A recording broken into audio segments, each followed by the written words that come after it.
I never thought a single text could change my life, but there I was, sitting in my car at a red light, grinning at my phone like a fool. On the screen was a photo of a pregnancy test, 2 pink lines. After 4 years of trying, it finally happened. I couldn't wait to show Aiden. My name is Audrey, and that moment of pure happiness was the last I'd feel for a long, long time. I remember every detail of those few seconds. The way the afternoon sun lit up my dashboard. The faint scent of the air freshener Aiden always joked about. The song playing on the radio, a cheesy pop hit about forever love that I usually roll my eyes at but suddenly felt just right. The light turned green, and I started driving, already imagining Aiden's face when he saw the picture. He'd been dropping hints about wanting kids since our wedding, and his mom, Alyssa, had been asking about grandchildren at every family dinner. I never saw the truck coming. The crash came from the left, a violent smash of metal and glass. Everything spun and time slowed down. In the chaos, one thought flashed in my mind. Protect the phone. Aiden has to see the picture. When the world finally stopped moving, I couldn't feel my face. Warm liquid dripped down my neck. Somewhere far away, I heard screaming. A man's voice kept repeating, "Oh God, I'm so sorry. I'm sorry." The words floated around me like leaves in the wind. "Ma'am, can you hear me?" "Don't move," someone said. A paramedic leaned into what was left of my window. "We're going to get you out." I tried to speak, to tell them about the baby, but my mouth wouldn't work. The last thing I remember was someone holding my hand and promising everything's going to be okay. They lied. I woke up 5 days later in the hospital. Aiden was there, asleep in a chair beside my bed. He looked awful, unshaven, his clothes wrinkled, dark circles under his eyes. I tried to lift my arm to reach for him, but it felt too heavy, like it wasn't mine. "Aiden," I whispered. My voice barely made a sound. He jolted awake, his eyes locking on mine. For a moment, I saw something in his expression, something that made my stomach tighten. Then he smiled, but it didn't feel real. "Hey," he said, taking my hand. "You had us worried." I tried to smile back, but my face didn't feel right. It felt stiff, like it didn't belong to me. "The baby," I managed to say, my voice barely a whisper. Aiden's hand tightened on mine. "I'm so sorry, Audrey," he said, his voice shaking. "The doctors did everything they could." I closed my eyes as the world seemed to spin beneath me. Through the haze of pain medication, I heard the door open. The familiar scent of Alyssa's perfume reached me before she spoke. "Aiden, honey, the doctor needs to talk to you," she said softly, her voice careful. "About the reconstruction options," Aiden said quickly. "I'll be right back." He squeezed my hand and let go. I kept my eyes closed, pretending to be asleep, but their voices drifted in from the hallway through the partially open door. "She's going to need a lot of surgeries," Aiden said, his voice low. "Her face, Mom. I don't know if I can." "Should, darling," Alyssa interrupted. "We'll figure it out, one step at a time." Lying there, I felt silent tears slide down my ruined face. They were out there, talking about me like I was some project to fix, a problem to solve. In that moment, something inside me broke. The warmth and hope I had always carried began to disappear, replaced by something cold and hard. I didn't know it then, but that was the moment my old self, the Audrey Griffin who was a loving wife, a hopeful mother-to-be, and an eternal optimist, started to fade. Something else, something darker and stronger, began to take her place. Coming home from the hospital felt like stepping into someone else's life. Everything looked the same. Our neat suburban house with its perfect lawn, the welcome mat Alyssa gave us as a housewarming gift, even the faint smell of Aiden's cologne in the entryway. But nothing felt right anymore. "I set up the guest bedroom downstairs," Aiden said, carrying my bag. "The doctor said stairs might be hard for a while." I noticed he wouldn't look directly at me. For weeks in the hospital, and he still couldn't meet my eyes. "Thanks," I muttered, my fingers brushing the bandages covering half my face. "I've invited Mom over for dinner," he added quickly. "She wants to help with your recovery plan." Of course she did. Alyssa Griffin never missed a chance to take charge. especially when it came to protecting her son's perfect life. The guest room felt cold and lifeless, like a hotel room. Aiden had cleared out all my things from our bedroom upstairs and arranged them here with robotic precision. My makeup vanity, useless now, sat in the corner with the mirror turned to face the wall. "Do you need anything?" Aiden asked from the doorway, phone in hand. "I have a fewer calls to make, but—" "I'm fine," I said, even though I wasn't. What was the point of saying otherwise? Alyssa arrived right at 5, as expected. She came armed with casseroles and plenty of opinions. I sat at the dining room table, watching Alyssa arrange flowers in a vase while Aiden poured wine. "The doctor said the scarring might get better over time," Aiden said, avoiding eye contact with either of us. "Well, there are always options," Alyssa replied, her voice overly cheerful. "I know an excellent plastic surgeon in the city. Very discreet." I stared at my untouched plate, pushing food around with my fork. "The insurance won't cover cosmetic procedures," I said quietly. "Oh, darling," Alyssa said, reaching across the table to pat my hand. "We have to think about Aiden's position at the firm. Image is everything in corporate marketing." My fork slipped from my hand, clattering onto the plate. "My face is an image problem, Mother?" I asked sharply. "Audrey," Aiden warned, but Alyssa carried on as if she hadn't heard. "I'm just being practical," she said. "Aiden has worked so hard to build his career. And now, with all the complications from the accident," she dabbed her lips with a napkin. "Well, sometimes life forces us to make hard choices." Complications. The word felt like poison in my mouth. "You mean losing the babies?" Aiden froze, his wine glass halfway to his lips. We hadn't talked about the pregnancy since the hospital. He didn't even know I had planned to surprise him with the news that day. "Audrey," he started, but I cut him off. "Did you tell her about the baby, Aiden? Or just about your wife's ruined face?" Alyssa gasped, her hand flying to her throat. "A baby," she whispered. "It doesn't matter now," Aiden said quickly, standing up. "What matters is moving forward. Mother's right. We need to think practically." I looked at them both, my husband, who couldn't meet my eyes, and his mother, who wouldn't stop staring at my bandages. The perfect son and his perfect mother already planning my perfect recovery. "I think I need to lie down," I said, pushing back from the table. "Of course, dear," Alyssa called after me. "We'll figure everything out." In the guest room, their voices carried through the wall, muffled but clear enough. "Poor thing," Alyssa was saying. "But Aiden, you're still young. There will be other chances for children, once everything is settled." "Mom, please," Aiden said, sounding tired. "I'm just saying, you need to think about your future. Both of your futures." I touched the bandages on my face, feeling the rough gauze where smooth skin used to be. I thought about our wedding day, when Aiden used to say I looked like an angel. Now he couldn't even look at me. My phone buzzed, pulling me out of my thoughts. It was a text from an unknown number. "Mrs. Griffin, my name is Maxime Cressy. I'm the father of the young man who caused your accident. Please, I need to speak with you." I stared at the message, my fingers hovering over the screen. Through the wall, I could still hear Aiden and Alyssa planning my life without me. Something shifted inside me, not quite hope, but something stronger, something closer to purpose. I typed back a single word. "When?" For weeks after I'd come home, I found Aiden's whiskey bottle hidden behind the cleaning supplies under the kitchen sink. It was already half empty. I wouldn't have noticed if I hadn't heard him stumbling around at 4 a.m., talking on his phone in what he thought was a whisper. The bandages had come off the day before, and I avoided mirrors now, but I couldn't avoid hearing Aiden's late-night conversations. "You should have seen her face today," he slurred to someone, laughing softly. "Like that movie, you know, Two-Face from Batman." There was a pause, followed by more drunken laughter. I know, I shouldn't joke, but man, you try living with it." I stood in the dark kitchen, holding his hidden whiskey bottle, and felt something break deep inside me. The next morning, Aiden acted like everything was normal.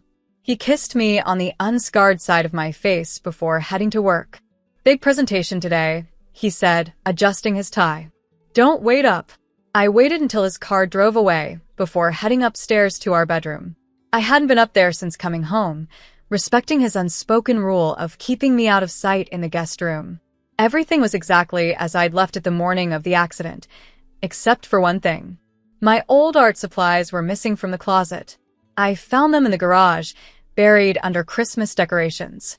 The wooden box still had my name carved into it, a wedding gift from my grandmother. Inside, the brushes lay untouched, along with the expensive oil paints Aiden had once bought me when I mentioned wanting to paint again. "You should focus on more practical things," Alyssa had said back then. "Aiden needs a wife, not an artist." I set up the easel in the guest room, facing the window. Morning light poured across the canvas as I mixed colors, letting muscle memory take over. Red for anger, black for grief, yellow for the hope I used to feel. The brush moved on its own, creating something raw and powerful. Hours passed without me noticing. When the front door opened and closed, I heard Aiden's footsteps pause outside my door. "Mother's here for dinner," he called. I didn't respond, adding another streak of red to the canvas. The door opened. "Audrey, what are you?" Aiden stopped mid-sentence. "What is that supposed to be?" I stepped back from the painting. It was a woman's face, split down the middle. One side was flawless and perfect. The other was distorted, fractured, with a wine glass pressed to smiling lips. "It's you," Alyssa said from behind him, her voice sharp. "Or rather, what you've become." I looked at Aiden as his face turned pale. "I call it two-face," I said quietly. "Funny, right?" Aiden's mouth opened, but no words came out. His eyes, though, betrayed him. "Don't you understand?" I asked softly, though I already knew the answer. "I heard you last night, Aiden. And the night before that. And the night before that," I said calmly. Alyssa quickly stepped between us. "Audrey, Aiden has been under so much stress. If you could just try to understand." "Understand what?" I snapped, turning to face them fully. I saw them both flinch. That my husband makes jokes about my scars? That he hides bottles all over the house? That he can't even sleep in the same room as me anymore? "That's not fair," Aiden protested. "I'm trying to..." "To what?" I interrupted. "Keep up appearances?" I pointed to the painting. "Is this the kind of appearance you want?" Alyssa stiffened, her voice cold. "Perhaps this outburst is a sign you need professional help." I laughed, a harsh, bitter sound that made them both step back. "Professional help? Like that plastic surgeon you keep pushing? The one who can fix Aiden's image problems?" "Audrey, please," Aiden said, reaching for me. I stepped away. "Don't worry," I said, picking up my brush again. "I'm already working on fixing everything." They left the room, whispering to each other. I turned back to my canvas, adding the final touch, a faint text message in the background. "Tomorrow at 3. I'll explain everything. Maxime Cressy." I stepped back and studied my work. Both sides of the face in the painting were smiling, but for very different reasons. Tomorrow, I'd meet the father of the man who destroyed my life. Tomorrow, everything would change. The cafe Maxime Cressy chose was exactly what I expected. Quiet, expensive, and far from anywhere Aiden or Alyssa might go. I wore a scarf partially covering my face. It drew less attention than the medical mask I'd gotten used to wearing in public. Maxime stood as I approached the table. I recognized the guilt in his eyes immediately. I'd seen it in the mirror enough lately. The look of someone haunted by what they couldn't change. "Mrs. Griffin," he said softly. "Thank you for coming." "Audrey," I corrected as I sat down. "Your son, he's in rehab?" Maxime's hands tightened around his coffee cup. He was. The accident happened after he left his third facility. I should have seen it coming. A waitress approached, hesitating when she saw my scarf before forcing a polite smile. I ordered black coffee and waited for her to leave before speaking again. "Why did you want to meet?" Maxime pulled a folder from his bag and slid it across the table. "These are brochures from the top reconstructive surgeons in the country. I've already spoken with Dr. Isaac in Jacksonville. He's willing to take your case." I stared at the glossy pages filled with before and after photos of smiling patients. "Insurance won't cover it," I said flatly. "I'm not talking about insurance. Maxime said, his voice cracking. I'm offering to pay for everything. It's the least I can do. I can do this after what my son, Maxime began, but I cut him off. Why? The word came out sharper than I meant. Because I failed him, Maxime said simply. And in failing him, I failed you too. Money can't fix everything, but it can fix this. He gestured vaguely toward my face. I opened the brochure, scanning Dr. Isaac's credentials. The cost listed made my stomach twist. It was more than Aiden earned in a year. Your husband doesn't know you're here, Maxime said. It wasn't a question. No. Good. He leaned in closer. Because there's something else you need to know. I gripped my coffee cup as he continued. The night of the accident, my son wasn't alone in the car. My chest tightened, but I stayed silent, waiting. There was a woman with him, Maxime said, his voice heavy. She's someone's wife. They'd been meeting at the Golden Leaf Hotel every Saturday for months. The Golden Leaf. The same place where Aiden had his so-called weekly client meetings. The woman survived. Maxime went on. No injuries. She left the scene before the police arrived. My son was too drunk to remember her name, but he remembered where she worked. He slid a paper across the table. I glanced at it, feeling my stomach churn. Griffin Marketing Associates. You're lying, I whispered. I wish I were, Maxime said, his expression grim. For both our sakes.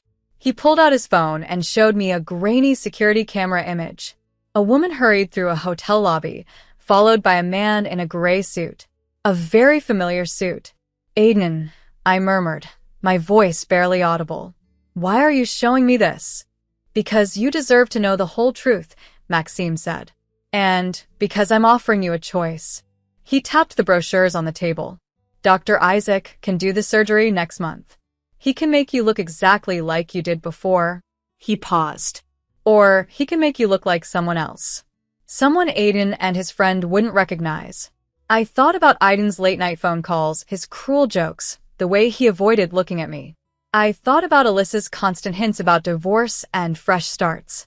Why would I want that? I asked quietly. Maxime's smile was sad but knowing. Because sometimes the best revenge isn't confrontation. It's making them live with their guilt while you move on. While you become someone stronger. I touched the edge of my scarf, feeling the rough scars underneath. When does Dr. Isaac need an answer? Take your time. Maxime stood, leaving a business card beside the brochures. But remember, this isn't just about fixing what's broken. It's about choosing who you want to be. I sat there long after he left, staring at the security camera photo of Aiden next to an unfamiliar woman.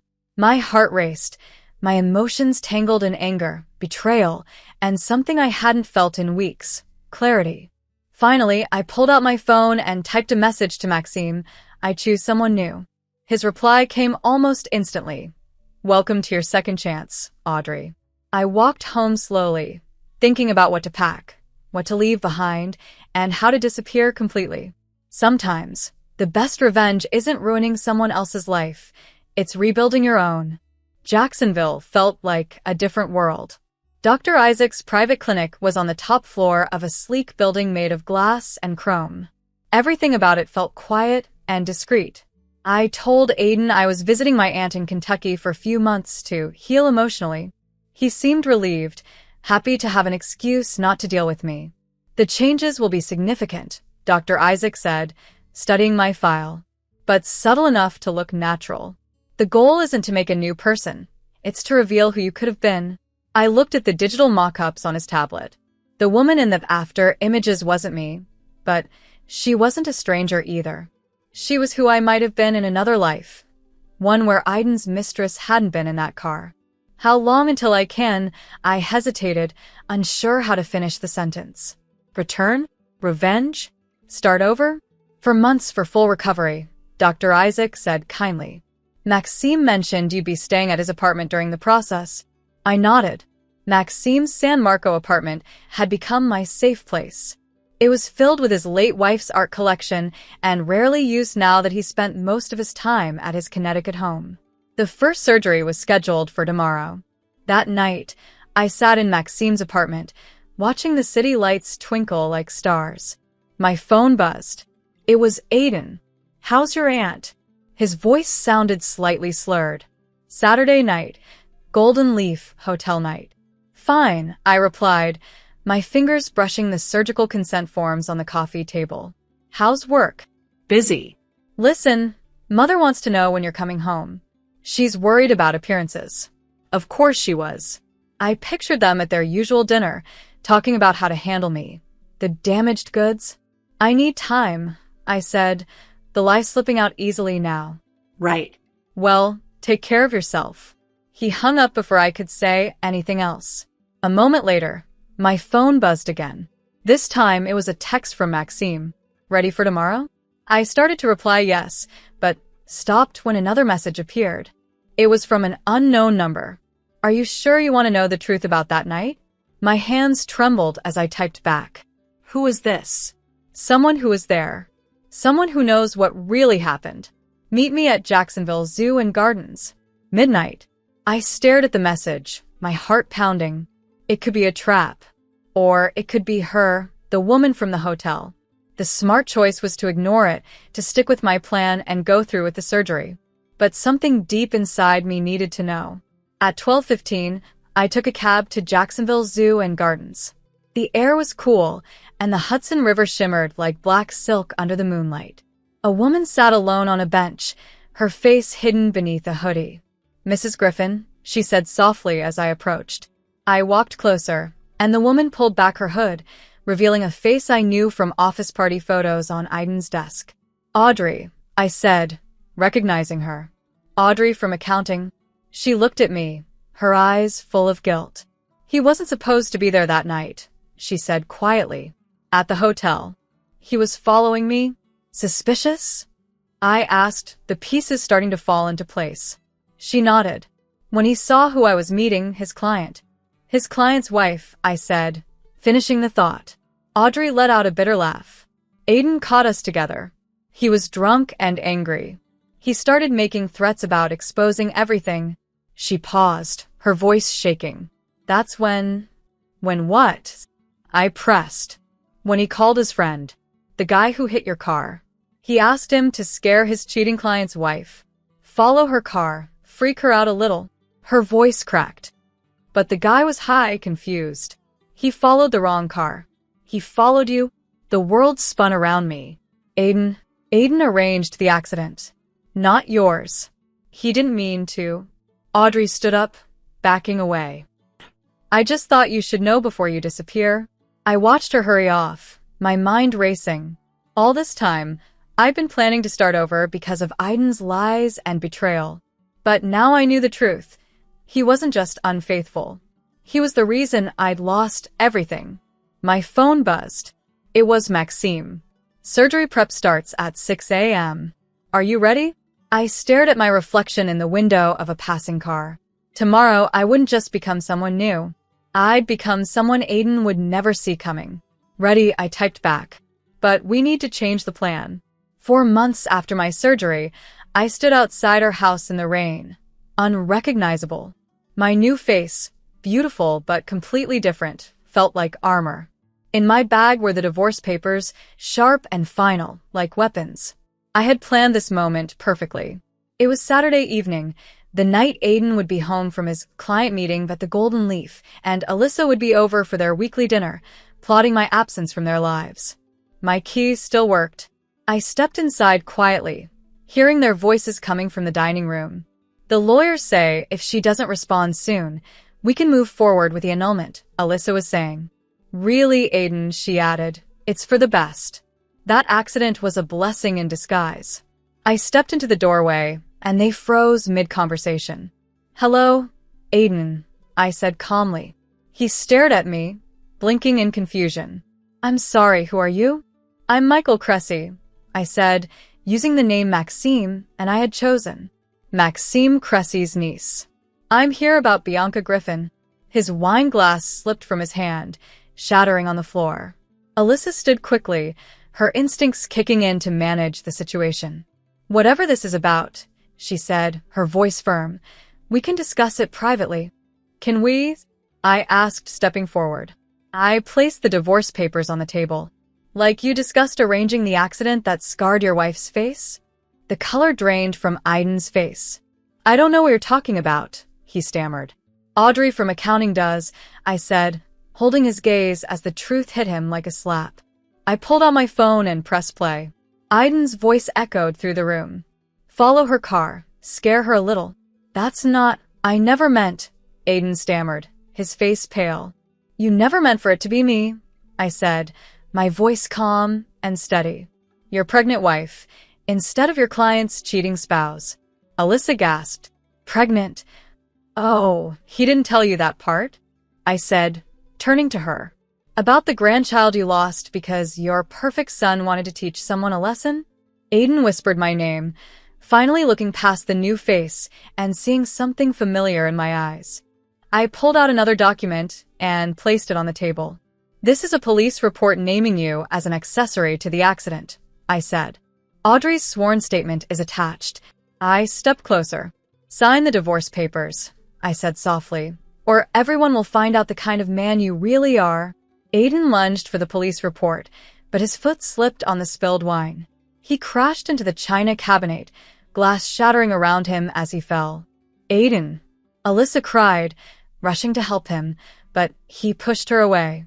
Blood dripped from a cut on his hand as he got to his feet. You can't prove anything, he hissed, but his eyes were full of panic. Can't I replied, stepping back toward the door. Maxime Cressy's legal team would disagree. They're very eager to make amends for his son's part in this, especially now that they know who really orchestrated it. Wait, Aiden called as I reached the door. Please, I'll sign. Just don't tell anyone. Like you didn't tell anyone about our babies? I said, my voice cold. Like you didn't tell anyone you planned the accident? He looked at me, his face crumbling. I loved you, he said weakly. No, I said, touching my new face. You loved what I looked like. There's a difference. I placed the divorce papers on the table and walked out into the rain. Behind me, I heard Alyssa's shocked sobs and Aiden's frantic explanations, but I didn't look back. As I reached my car, my phone buzzed. It was a message from Maxime. Is it done? I stared at the screen, unable to answer. The victory felt hollow, like ashes in my mouth. I had what I came for. Aiden's signature on the divorce papers, his perfect life falling apart, but it didn't feel like a win. I walked past the spot where Aiden used to park, where he'd kiss me goodbye each morning. Past the garden where we had once dreamed of building a nursery. Past all the plans and love that had died the night he chose revenge over me. Another text lit up my phone, this time from an unknown number. You're not the only one he hurt. There are others. We should talk. I sat in my car, the rain drumming on the roof, staring at the message. I thought exposing Aiden would feel like the end of something, but maybe it was just the start. The real question was, how far was I willing to go? The art gallery was buzzing with San Marcos elite, all here to see the work of the mysterious new artist everyone was talking about. My paintings lined the walls, faces twisted in pain and betrayal, beauty rising from darkness. Each one was signed with my new name, Michael Cressy. I adjusted my dress, still not used to the way my new face and identity fit me. Then I saw him. Aiden. He was standing in front of my centerpiece, a painting of a woman's face split between light and shadow, a wine glass reflecting flames. Remarkable work, a voice said beside me. I turned to see a man with kind eyes and paint-stained hands. I'm Colton Burpo, the gallery owner. He introduced himself. Claire, I replied, my focus slipping back to Aiden. He was staring at the painting's title, Saturday Nights at the Golden Leaf. Your pieces speak to transformation, Colton said, studying my work. Pain becoming power. Very personal. Before I could respond, Aiden's voice cut through the crowd. Where did you get your inspiration? His eyes were on me now, recognition flickering across his face. It had been 4 months since I'd handed him the divorce papers. He looked thinner, his once perfect suit hanging loose on his frame. Life experience, I said, meeting his gaze. Some people wear masks. I paint them. Audrey, he whispered, my real name slipping out like a prayer or a curse. Colton looked between us, sensing something was wrong. You know each other? No, I said firmly. Not anymore. Aiden grabbed my arm. We need to talk. Let go, I said, my voice cutting through the room. Heads turned to watch. Everything you took from me, he hissed. My reputation, my mother's respect, my position at the firm. Was revenge worth it? Was Saturday night at the Golden Leaf worth it? I pulled my arm free, staring him down. Was trying to hurt your client's wife worth what happened to me? To our baby? Colton stepped forward, protective, but I held up my hand. You want to know about inspiration, Aiden?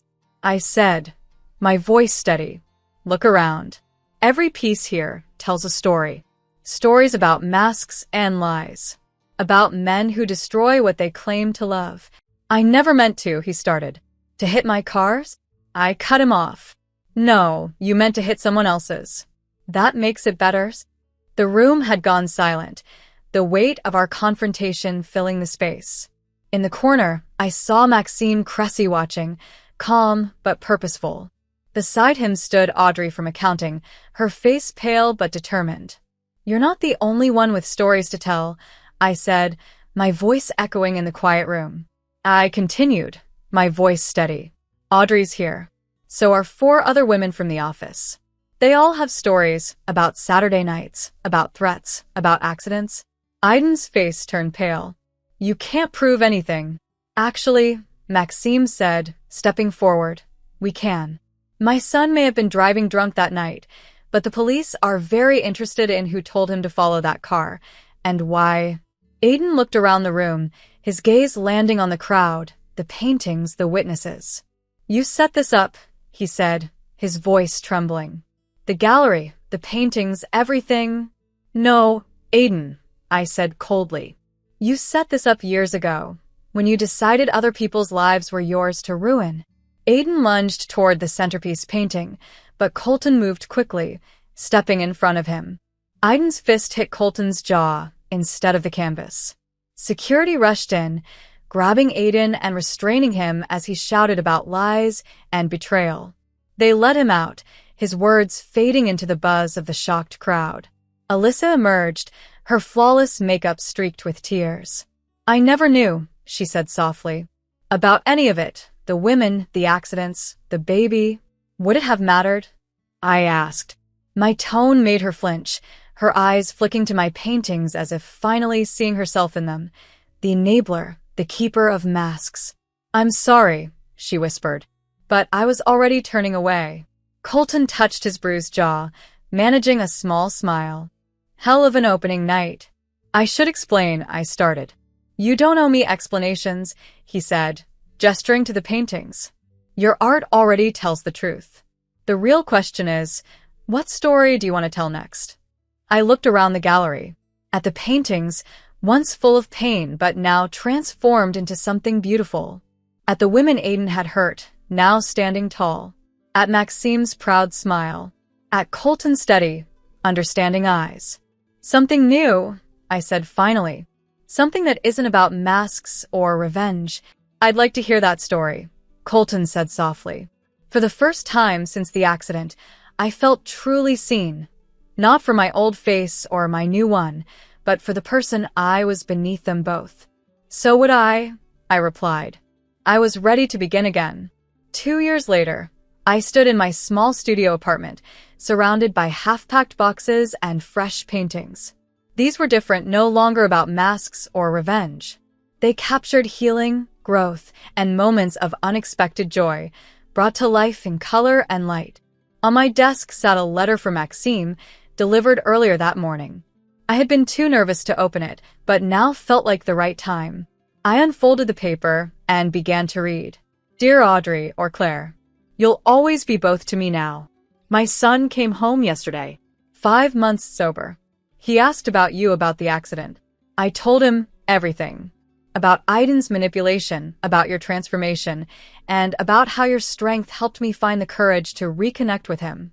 He wants to apologize in person, but I told him that's your choice to make. Some scars need time to heal. Others teach us who we really are. Thank you for showing me that redemption isn't about erasing the past. It's about painting a better future. Maxime. A knock at the door interrupted my thoughts. Colton stood there, paint-stained hands holding coffee and bagels. "Ready for moving day?" he asked with a grin. "Almost," I said, smiling back. I gestured at the mess around me. "Just reading a letter for Maxime. Some good news, some unexpected news." I touched my face. It wasn't the one I was born with, nor the one Aiden had destroyed. It was something entirely my own now. "His son wants to meet," I said softly. Colton sat down and began unpacking breakfast, giving me the quiet space I needed. That's what I loved about him. He understood the power of silence. After a while, he broke it gently. "The gallery called.